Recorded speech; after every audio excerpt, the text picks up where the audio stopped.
Hi people, you're welcome to my YouTube channel. I want to show us how to wash acha properly. The first thing you do is to pour water, stir the acha and pour away the dirty water you are noticing. That is the first thing. You have not even started removing sand. What we're talking about is to wash the acha to become very clean. Usually acha is usually dirty brown. So you don't just start removing sand. You first of all wash it and make it to appear white. So one of the things you do is each time you pour water into it, you stir it very well. By stirring it, the dirt in it will come up and then you decant the water. As you're decanting, sometimes there are chaffs that come along with it because sometimes they are not well peeled. So your duty at this point in time is to stir, decant the dirty water alongside with the chaff that were not peeled off or removed as they were blowing it. So that's what you do. You need to take your time in doing it, because if you don't do it, it will also contribute to your dirt. You will still not be able to have a clean acha for cooking. So this is the first thing you do. As you can see, this is taking a whole lot of time to do it. Now one thing I want to add to this is that if you don't have the strength to wash acha, you don't have the strength to go through this rigorous exercise, then when you go to market, what you will do is to ask them, please, I want washed acha. In the market, they have the one they called washed acha, and they also have unwashed acha. This is unwashed acha. The reason why I go for unwashed acha is because I am now an expert. I can wash it clean, and again, basically that is just it. And again, it's very cheap.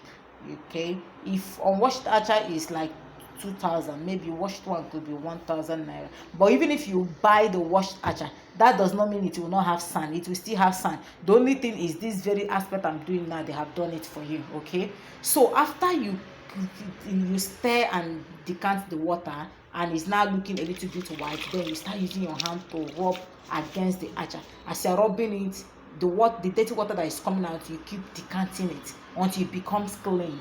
You can see now this acha is looking clean white. It's looking very, very clean. It's no longer looking dirty as it is. So that is it.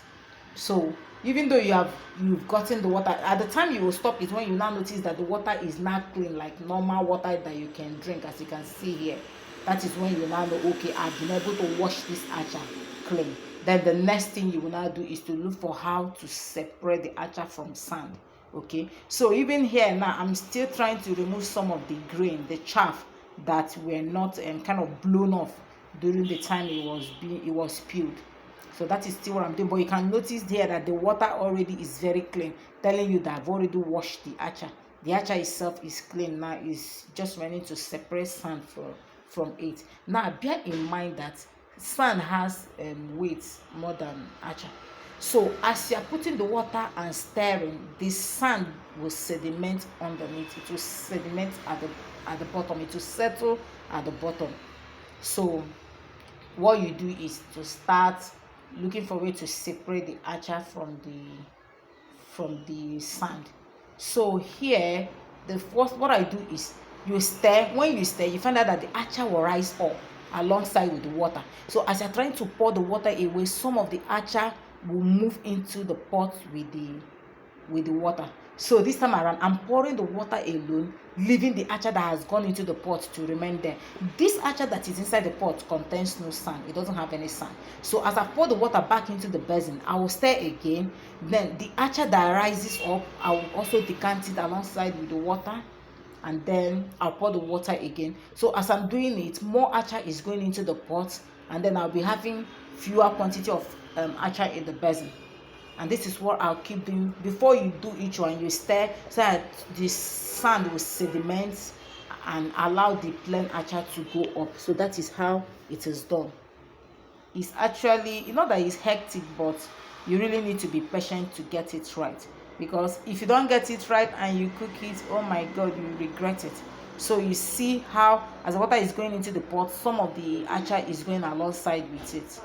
Okay, so that is it. Each acha that gets into the pot is clean and free of sand. So what you do is just to pour the water back into the basin, stir again. Some acha will rise up with the water and you pour into the pot, and you keep doing that until you are done. So that is practically what I'm doing here. you stir, and then you decant the water alongside with the acha that rises up, and then you pour the water alone this time around into the basin, leaving the acha in the pot. You stir again, stir very well, pour the water alongside with acha that wants to go, and like that is just how to do it. So just watch. So another thing you must do is each time you want to wash acha, you must use a stainless pan. Don't go and use plastic bucket. So can you see all the sands? Are you seeing it? So at this point in time, if you are not an expert, now you have seen sand, and of course you can see there are no many acha in the basin. So just kukuma pour it away. Just pour it away. But if you think you're an expert like I am, you can go one more round, and that's what I'm trying to do here. I'll still try to decant one more time, you know, trying to make sure I don't miss most of the acha. If you look at there now, you discover it's mainly sand that you're seeing. So I think that is the end of it. So the acha is free of sand. This very acha is free of sand. So you can cook this and be sure you will not eat any sand from it.